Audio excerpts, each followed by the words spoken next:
Well, the United Nations Security Council has adopted a U.S. resolution backing a ceasefire plan in Gaza. The proposal includes a full and complete ceasefire along with the release of hostages held by Hamas as well as exchange of Palestinian prisoners. 14 of the 15 members voted in favor while Russia abstained.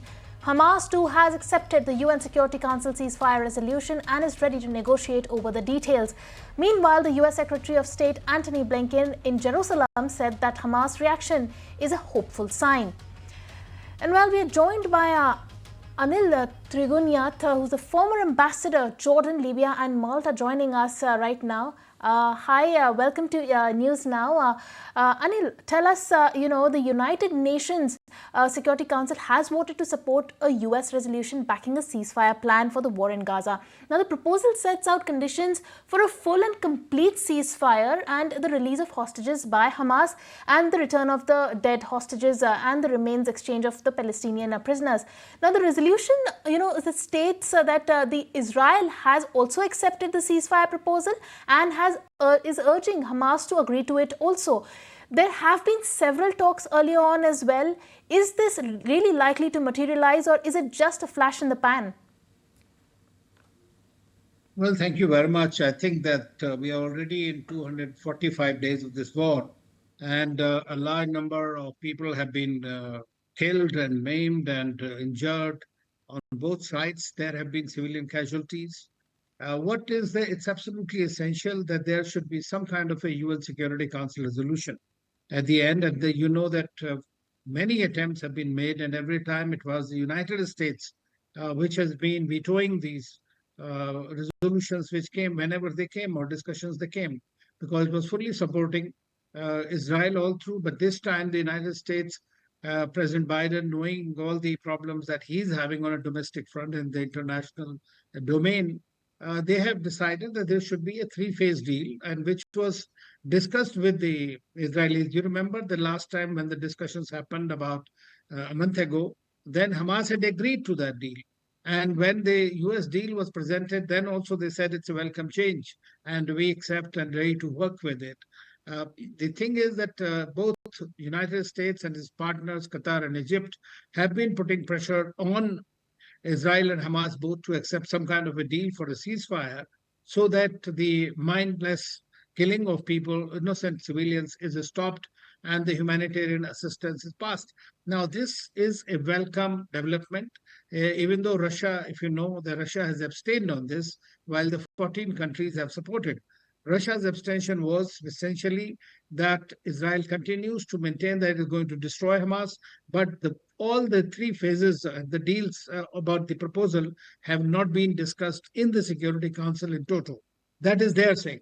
But at the same time, the Qataris, through Qatar and Egypt, Hamas has been discussing it, and they are hopeful. But what they want, basically, like you also mentioned, that they want a complete ceasefire.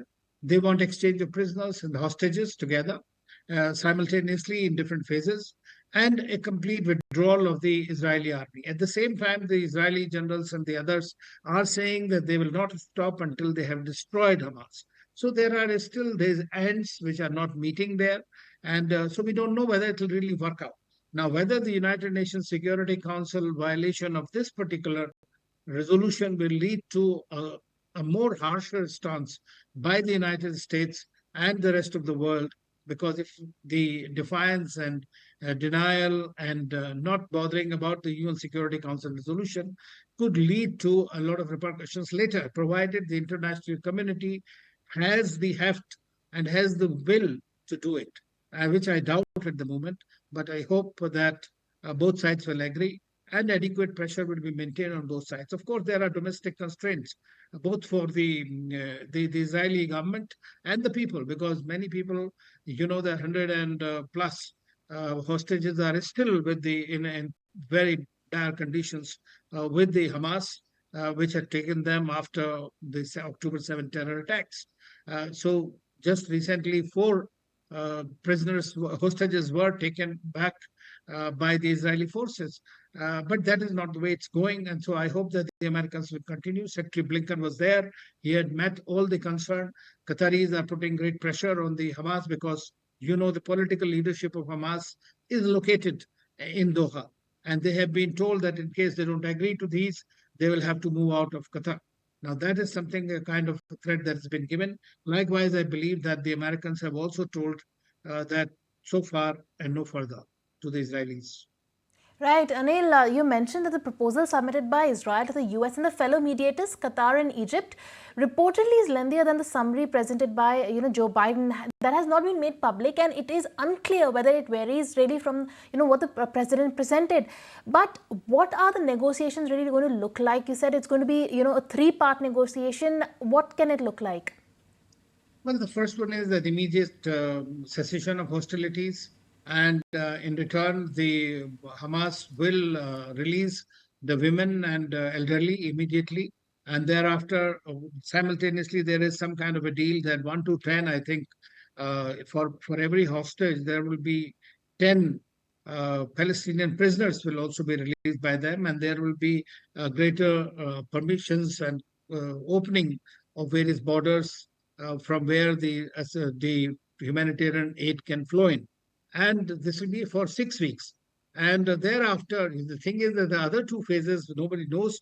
But the main sticking point is that the Hamas wants the complete withdrawal of Israeli forces, whereas the Israel wants to continue to maintain the security dimension of it.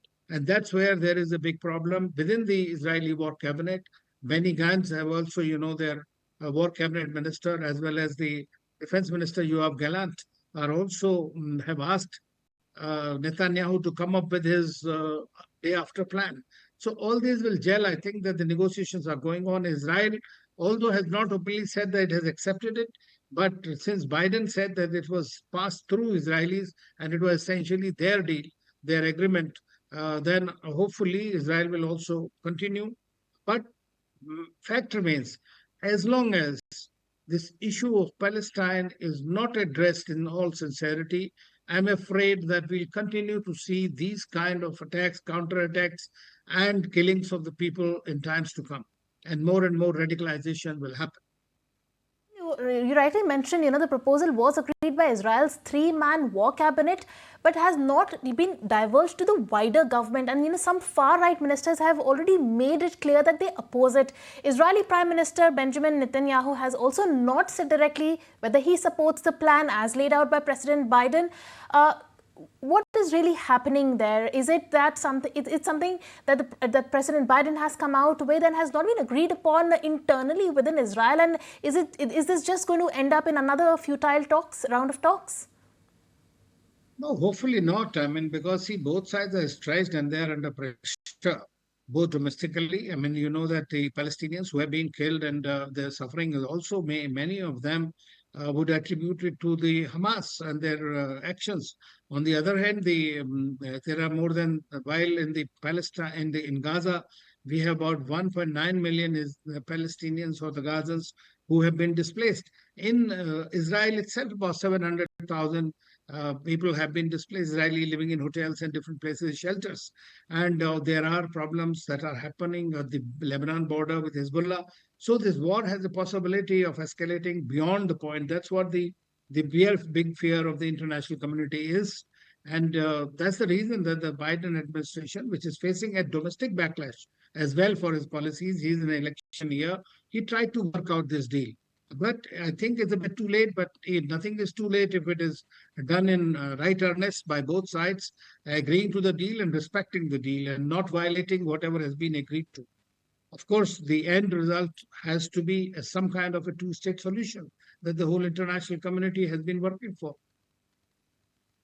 Anil, Hamas has emphasized its demand for a permanent ceasefire in Gaza. Now, full Israeli withdrawal from the Gaza Strip as well as the exchange of the Palestinian prisoners. And the group has said it is ready to cooperate with the mediators and enter indirect negotiations. How likely is Israel to accept these demands?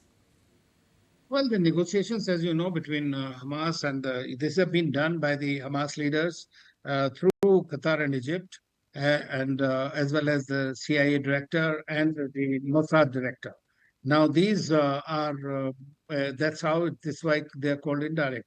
But exchange of prisoners, because there are about 8,000 or 9,000 prisoners, political and otherwise, who are in the Israeli jails. And so naturally, one of the negotiating condition for the Palestinians and the Hamas is that those prisoners should be released. Many of them are without any charges for years. And for Israel, the most important thing is that the hostages are safely returned. And that remains the priority because that is one of the things that is causing a major discontent in the country and leading to many protests. Then what is happening in Palestine, in Gaza, through these various attacks that have happened in the last 8 months, this has caused a tremendous, I would say, a humanitarian issue, which is causing a concern in the global community. And this is very clearly witnessed in the United States itself, in the campuses of the university. So Americans are the only ones who have certain leverage on Israel. No other country has a leverage on Israel. So to bring about Israel, or if America becomes a guarantor of whatever is agreed in this deal, then only it will work out. And I think that the good sign is that the Hamas, which really does not recognize Israel as of now, has said that they are willing to look at it and they are studying the proposal, both this and Islamic Jihad.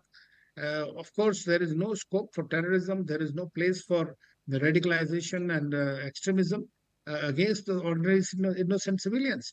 And so, therefore, this is something that needs to be addressed against the Hamas by all the international community. At the same time, the Israeli excesses that have been committed in Gaza are also being, and we see that what is happening in International Criminal Court, that they are issuing a warrant, going to issue probably a warrant against Netanyahu and his defense minister, as well as against the three leaders from Gaza and the Right. Hamas. And now, International Court of Justice is working on Right. negotiating, asking about this genocide that has been committed. So all Right. these things are very much there. But it will all depend on whether both sides agree to this ceasefire. Right, Anil. Yes. On that note, thank you so much for joining us and weighing on the situation. Thank you so much. If you like this video, then like, share and subscribe to ET Now.